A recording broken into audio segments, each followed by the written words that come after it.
నమస్తే, welcome to Shriman దీపేశ్వర్ channel. అందరూ బాగున్నారు కదండి. అందరూ బాగుండాలని కోరుకుంటూ నేను మీకు ఈరోజు మనము చెప్తూనే ఉంటాము. ఏమిటి అది అంటే ఏముందండి, మామూలే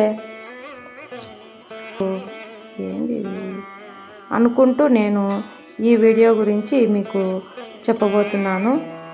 ఏమిటి అంటే ఓం నమో భగవతే వాసుదేవాయ అనే మంత్రాన్ని భవిష్య పురాణంలో మనకు ఇతిహాసంలో ఒక సంఘటన జరిగింది.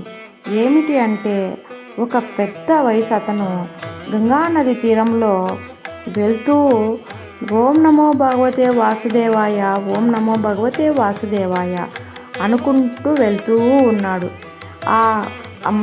ఓం నమో భగవతే వాసుదేవాయ అనే మంత్రాల యొక్క ఆ తరంగాలన్నీ అతనికి వలయంలాగా ఏర్పడి ఉన్నాయన్నమాట.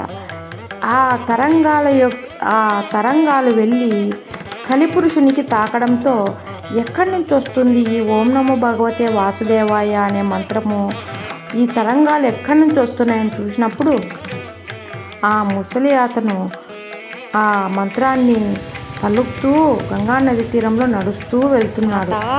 ఏమిటి ఈ కలియుగంలో ఆ స్వామి మంత్రం పలుకుతున్నారు అనేసి అతన్ని ఆపడానికి ఈ కలిపురుషుడు వెళ్ళాడనమాట. వెళ్ళినప్పుడు అతన్ని పట్టుకొని ఆపాలని చెప్పి వెళ్తే అతన్ని తాకుకోకుండానే అతని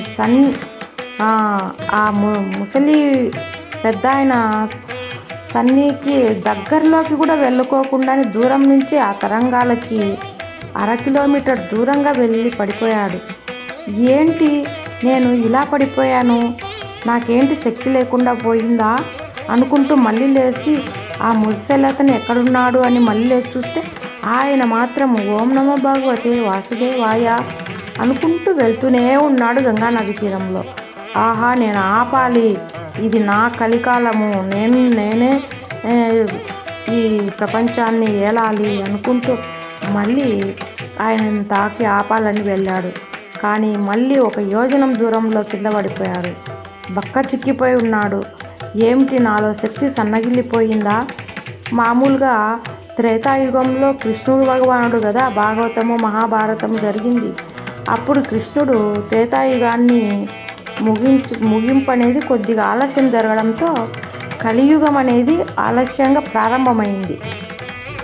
అలా కృష్ణుడు మాయేనా ఇది అనుకుంటూ ఆ కలిపురుషుడు ఏమైనా ఈ ముసలి అతను శివుడా లేదా విష్ణువా మాయా రూపంలో ఇలా తిరుగుతూ నాకేదైనా చేయాలని వచ్చారా అనుకుంటూ ఆలోచిస్తూ ఉంటాడు. ఆ సమయానికి అటుగా వేదవ్యాస మహర్షి వెళ్తున్నప్పుడు, ఓ మహాపురుష మహాపూజ్య, నాకు ఒక సందేహము అని చెప్పి అడుగుతాడు.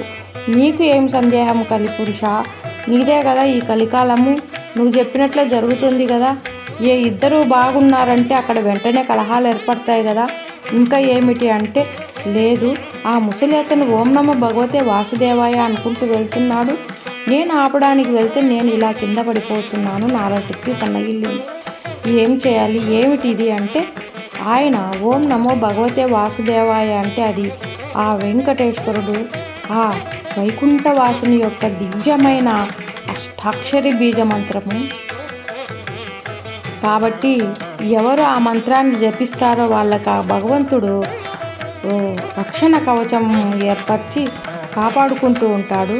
కాబట్టి ఎవరైతే ఓం నమో భగవతే వాసుదేవాయ అనే మంత్రాన్ని పఠించకుండా ఉంటారో వాళ్ళని పట్టుకో, కానీ ఈ మంత్రం పట్టుకున్న వాళ్ళని నువ్వేమి చేయలేవు.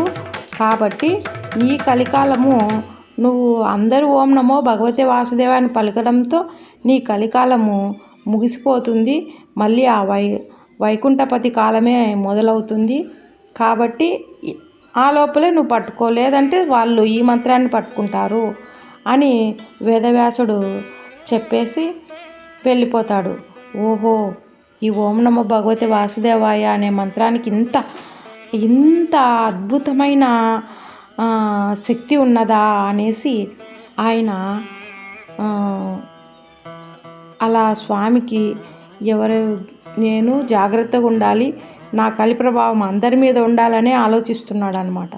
చూడండి, ఇప్పుడు ఈ ఓం నమో భగవతే వాసుదేవ యొక్క మంత్రం వల్ల ఎంత అద్భుతమైన శక్తిని భగవంతుడు మనకిస్తున్నాడో గమనించారా? కాబట్టి మనమందరము ఓం నమో భగవతే వాసుదేవాయ అని స్వామిని తలుచుకుంటూనే ఉందాము. ఓం శ్రీ మాత్రే నమః. ఈ వీడియో మీకు నచ్చుతుంది అనుకుంటాను. అందరికీ షేర్ చేయండి, లైక్ చేయండి. ఈ మణిద్వీపేశ్వర్ ఛానల్లో వచ్చే ప్రతి ఒక్క ఆధ్యాత్మికత విషయము పలు చోట్ల చూసి ఏ విధమైన అసత్య సమాచారం కాకుండా అంత సత్యమైన సమాచారమే మీకు అందిస్తున్నాము. దీనిలో కూడా ఇంకా ఎవరైనా తప్పులు వెతికితే క్షమించగలరు. మీ యొక్క అద్భుతమైన మా తప్పులకి మీ యొక్క మా తప్పులకి మీరు ఒక దారి చూపించి అవి ఏంటో మాకు కరెక్ట్గా ఏముంటాయో అవి చెప్తే మేము దాంట్లోనే వెళ్తాము. Thank you for watching.